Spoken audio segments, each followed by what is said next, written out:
one of them. Next year, when I see him, he's grown some more wool and he's a reproducer. And there's another thing about the sheep. Very, very seldom do the lambs slaughter the butcher. And I think I'm the butcher.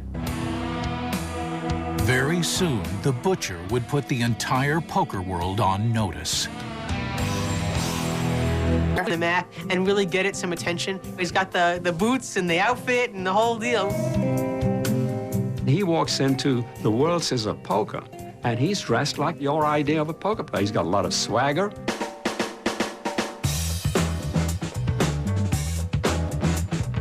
As high-stakes poker swelled in popularity in Vegas in the late 60s, the players began to organize. Thus was born the World Series of Poker, a collection of the best players in the country. Come on over here, dog. Gathered together in Vegas to play for all the marbles.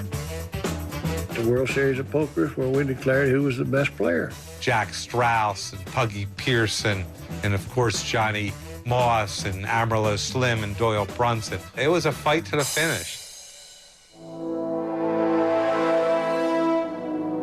Held in Benny Binion's Horseshoe Casino, the tournaments were more like marathons, often lasting for days, testing any player's mettle.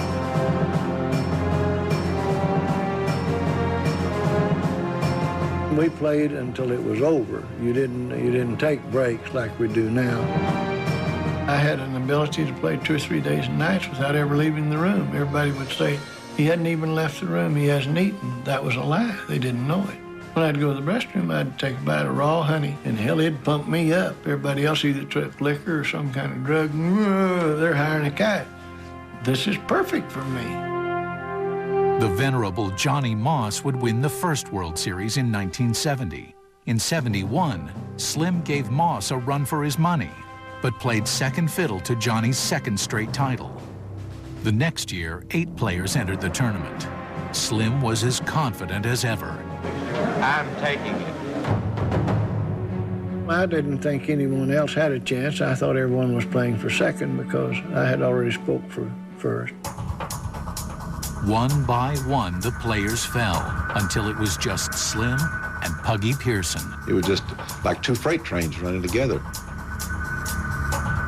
Puggy Pearson was the man in Las Vegas poker that year. I said, well, I'm going to knock all the tail feathers out of old Puggy, and I felt it'd be good for him. It built character, of which he was lacking a little in character. Slim waited until he had a strong hand and then moved in on Puggy. I had a king and a jack. He made some sort of a wager, and I hollered, I'm moving in, and the crowd hollered, he's moving in, and it feels better in. Go all in. That was a big thing. I mean, when he did it very dramatically. Thinking Slim was bluffing, Pearson bet his last dollar. When the flop come, it come king, 8-8. If he's got 8, I'm practically dead. But Puggy wasn't holding an 8 in his hand, and Slim became the World Series of Poker champion. He hung on, and he beat Puggy. Puggy said, I would have won that particular year if Slim didn't talk him out of it. What he smelled cooking wasn't on the fire. He looked a little peaked and pale around the gills, so I smoked him. That's all there is to it. It must have ended about 2 in the morning, and at 7 o'clock, I was walking around looking for another game. Please join me in welcoming the world champion poker player, Amarillo Slim. 1972 was the year of Slim. He won it, and he bragged about it. Went on every talk show imaginable. They anticipate losing when they sit down, and I don't disappoint them a damn bit. Slim appeared on magazine covers, in TV shows. Well, we'll have at least $750,000. But after I bust your little fanny, well, you'd get part of it back. And even in the Hollywood movie California Split. Slim fully understood the value of publicity. He wanted to be the star of the game. Everyone said that I was the Muhammad Ali of poker, that I was a goodwill ambassador. His goodwill garnered a good deal of notoriety. After you're a success in the poker world, people do come after you, and that's what they did with Slim.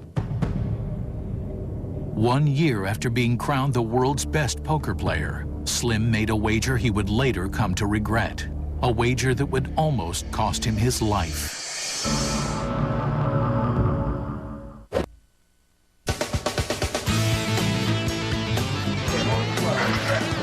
Hard to fool with the world champion, man. When Amarillo Slim won the 1972 World Series of Poker, he became a target for anyone wanting to make a bet. It's open season on me, you understand? Everybody's out to Yeah, that suits me, you understand? All trappers don't wear fur caps. No, you're all right with me. A lot of famous people wanted to rub shoulders with Slim, from presidents to rock stars to outlaws, you name it. They all wanted to be part of Slim's adventure because they knew it would be fun. He was the personification of action. In 1973, old card-playing rival Jimmy the Greek Snyder gave Slim all the action he could handle. He bet $31,000 that Slim couldn't raft down one of Idaho's most rugged and wild rivers in the cold of winter. Jimmy the Greek always kind of didn't like Slim. Slim had talked about he was a real good rafter and went down a lot of rivers. And Jimmy knew about a river that nobody had ever successfully gone down it before. It was very dangerous. So we bet Slim, and Slim just kind of boisterously said, okay, I'll take the bet. And then he found out about the river.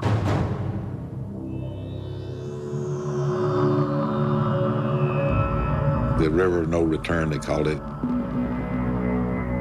I thought it was a dangerous thing. I thought it was pretty stupid to risk your life to try to win a bet. Per his legendary M.O., Slim took extraordinary precautions. He scouted the area by helicopter, had a raft built to withstand the icy waters, and hired Jacques Cousteau to make him a custom wetsuit. He got a wetsuit that, you know, he can survive in the Arctic for 20 years. I mean, he builds in advantages.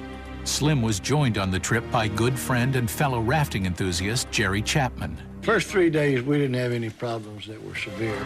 Then on the fourth day, it got very, very dangerous. Be a little touchy right down here.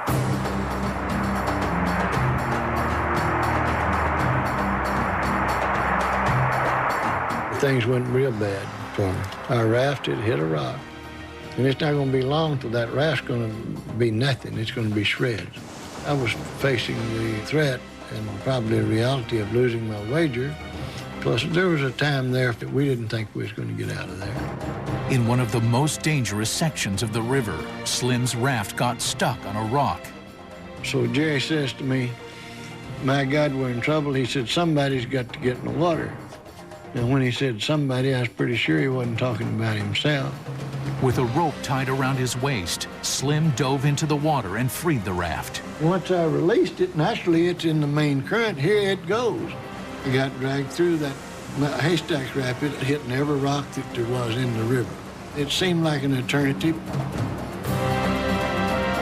Eventually, Slim pulled himself back into the boat and then rested overnight by the river. 2 days later, he would reach the finish line. I really don't mean it.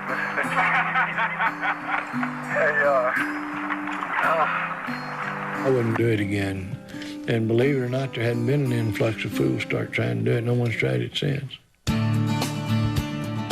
Slim was always adept at seeing the big picture. Him going down the river of no return for $31,000 was besides the point. He knew that he would get so much press out of it. And this was part of his building his own mystique up. Do you dare make a bet with Amarillo Slim? He wears a 10-gallon hat, handmade boots. By the mid-70s, Slim had become one of the most famous gamblers in the world and thus found himself deluged with offers. He made a series of high-stakes proposition bets that seemed laughable. In the first, he wagered that he could beat a racehorse in the 100-yard dash.